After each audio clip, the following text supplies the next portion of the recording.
Well, folks, back again on the MechMaxx sawmill. I need to get this thing rolling, and I'll show you why in a minute. I've got logs sitting all over the place. If you watch my videos, or at least my last MechMaxx sawmill video, you seen that I had nothing but trouble with the carburetor. It is a gas issue. And it could be that although the gas I put in there was good gas at the time, it could have got condensation in there, or something could have happened. But we're digging into it today, and I have got to figure out what's wrong with it. So the first thing I'm going to do is I'm going to drain the gas out of there and put some fresh gas in there, and we'll see what happens. Now, MechMaxx watched my last video of the MechMaxx sawmill, and they did contact me through the video in the comments, which I do appreciate. Now let me say this is a good sawmill.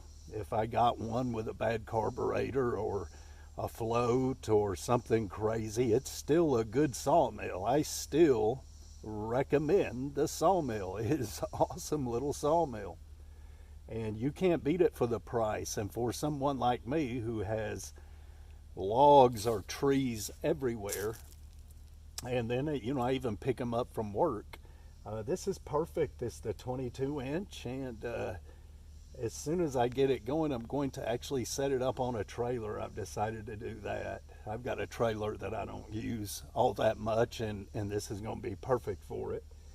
But yeah, it is a good sawmill. So in no way, shape, or form am I cutting MechMaxx down. They got a hold of me when they seen the video. So that is a plus for sure. But even if they would not have gotten a hold of me, this is still a very good sawmill, and I would still recommend it. If the carburetor's shot, I still recommend it. More than likely, this is something minor, which a carburetor is minor. But I will hit them up and ask them for a new carburetor if I need to. I don't mind paying for it. I mean, $1,900 for the sawmill, you can't beat it. And I think I told you before, I got mine through Amazon, in which they financed it, of course, and awesome. So yeah, we're gonna see. So I got a bucket down there to catch the gasoline. I am using a pair of channel locks to loosen up the bolt under there. Don't use channel locks. It just chews up the nuts and bolts.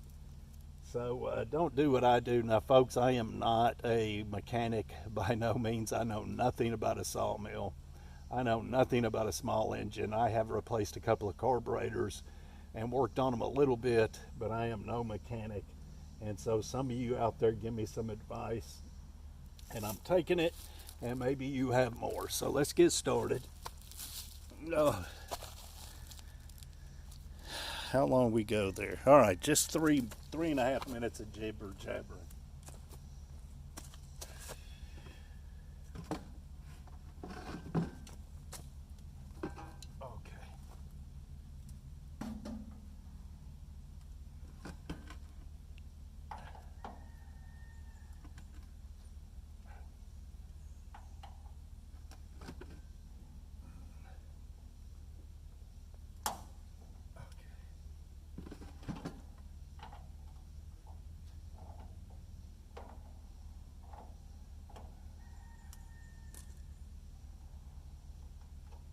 Whoa. Come on, Betsy.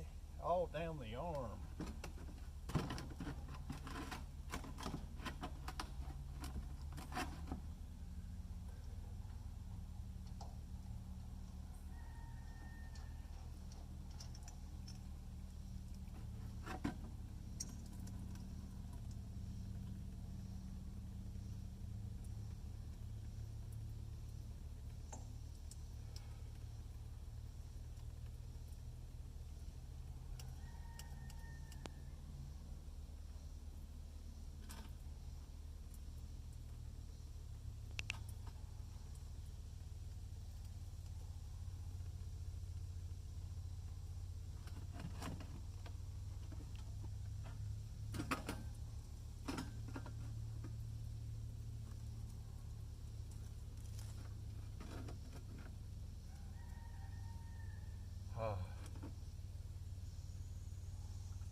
All right, so we will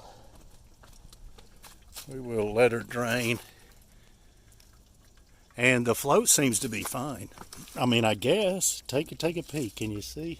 Let's get you off of here. All right, let's take a peek.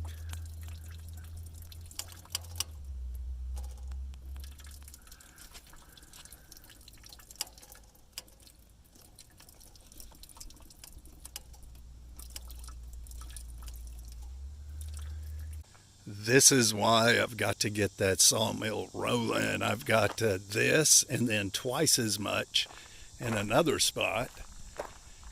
I've got about 2 or 3 logs over here, 3 logs actually, and I've got more logs coming now. These logs here, one's a beech. I'm just gonna test it out, but the other 2 are maples, and they're decent size for my sawmill. This is the beech, and these 2 are the maples. Yeah, so I've got to get them going. This is all firewood. This is firewood.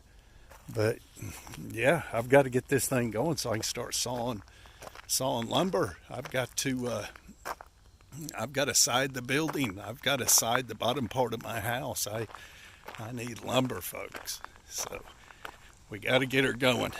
I may have to get a new carburetor. I don't know. We're draining the gas to see what happens. But folks, even if there's a bad part on this, even if it's the carburetor or whatever, it's still well worth it. Still well worth it. And that's for sure. It could be as simple. You can see I'm draining the fuel. It could be as simple as condensation has got in the fuel somehow. I do not know.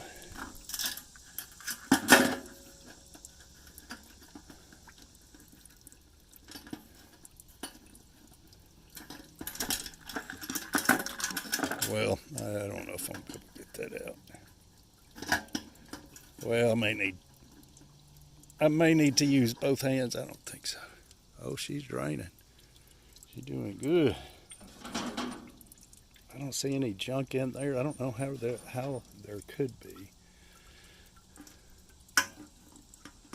Could be water, could be condensation. I don't think it is. I think it's something to do with the carburetor. We're going to find out. All right, I'm going to dump some fuel in there, slosh it around, let it drain. We'll see what happens. Hang on.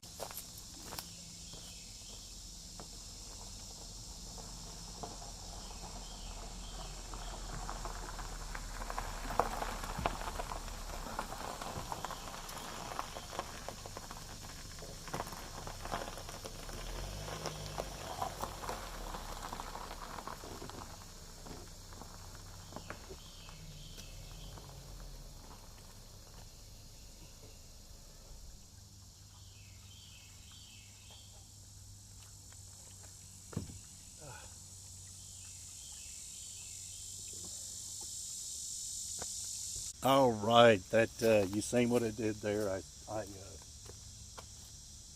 drained it out, and then I poured some more gas in there to kind of clean it out, and then yeah, we're gonna close her up and put more gas in it.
All right, I spilled gas absolutely everywhere, so we're gonna just let her sit for a minute, let some of that gas evaporate, dry up, and we're gonna start her up. Well, here we roll. We're gonna try it out, folks. Fresh gas, old gas drained out. We'll try it out and see what happens.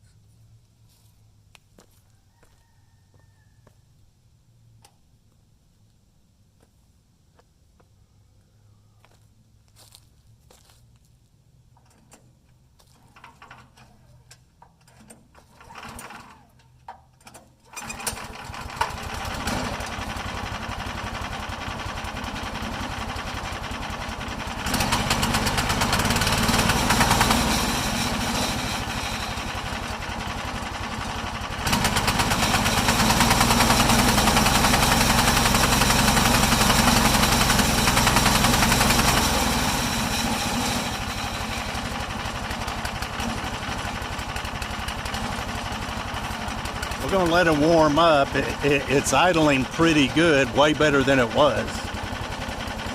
Hopefully once it warms up, it actually runs better. We'll see.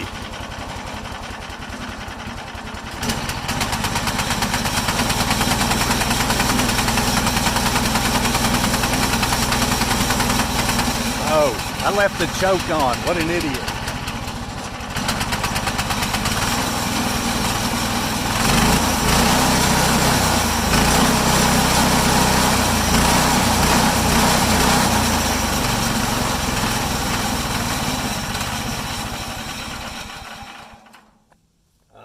See there, it ran good with the it ran rough with the choke on, but it did stay idling, so it is not going to stay idling.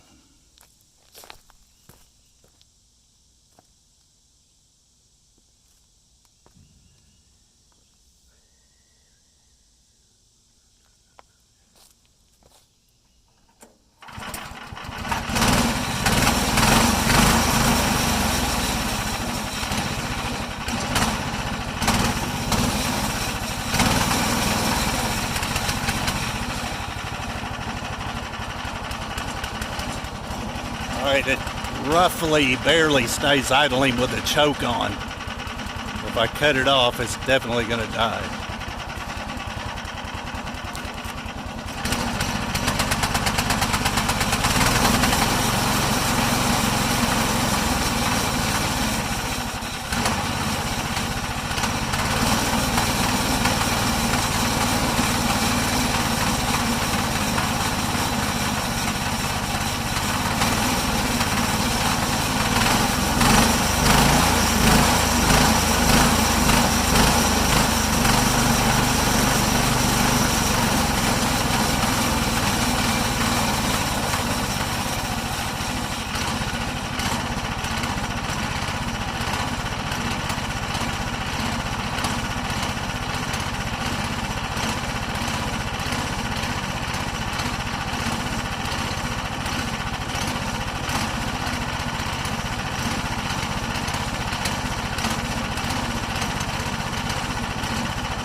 Man, she just runs rough.